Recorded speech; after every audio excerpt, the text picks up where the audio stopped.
આજકાલ પોટલી બટનનો વધારે ઉપયોગ થઈ રહ્યો છે. ગળાની ડિઝાઇનમાં, બાયની ડિઝાઇનમાં તે સુંદર પણ દેખાય છે. તો તે કેવી રીતે બનાવવા તે જોઈએ.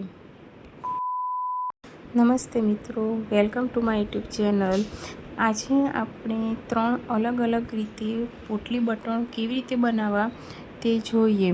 તો સૌપ્રથમ આપણે એક ટુકડો લઈશું, તેમાં થોડું રૂ લઈશું અને રૂને બરાબર કપડામાં વચોવચ મૂકી અને તેને ગોળ રાઉન્ડ શેપ ઉપરથી આપીશું અને હાથમાં થોડું ઘસીશું, જેના કારણે તેનો પરફેક્ટ ગોળ રાઉન્ડમાં થઈ જાય.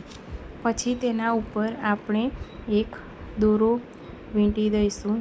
આપણું બટન તૈયાર થઈ ગયું. આમ રૂનો ઉપયોગ કરીને આપણે બટન બનાવી શકીએ છીએ અને તે સુંદર પણ લાગે છે અને બનાવતા વાર પણ લાગતી નથી. તો આ રીતે આપણું વધારાનું કાપડ હોય તે આપણે કાપી દઈશું અને આપણું બટન તૈયાર થઈ ગયું.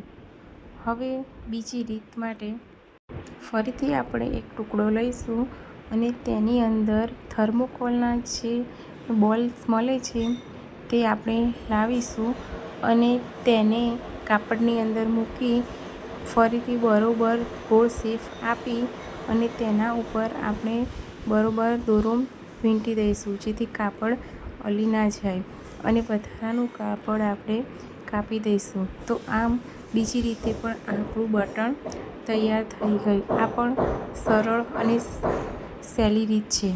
ત્રીજી રીત માટે ફરીથી આપણે એક ટુકડો લઈશું અને તેની અંદર બીજા નાના નાના કાપડના ટુકડા કરી તેને વચ્ચોવચ્ચ મૂકી અને બહારની સાઈડથી બરોબર હાથેથી દબાવી દઈશું અને તેને ગોળ આકાર આપી દઈશું. પછી આપણા મશીનનું જે બોબિન હોય એની અંદરથી આપણે કાપડ પરોવી દઈશું અને આપણે જેટલું બટન રાખવું હોય તેટલું ઉપર રાખીશું. બાકીનું બધું કાપડ આપણે નીચેથી ખેંચી લઈશું અને પછી તેની આજુબાજુ આપણે દોરો વીંટી દઈશું અને તેને બહાર કાઢીને ફરીથી વધારાનું કાપડ આપણે કાપી દઈશું.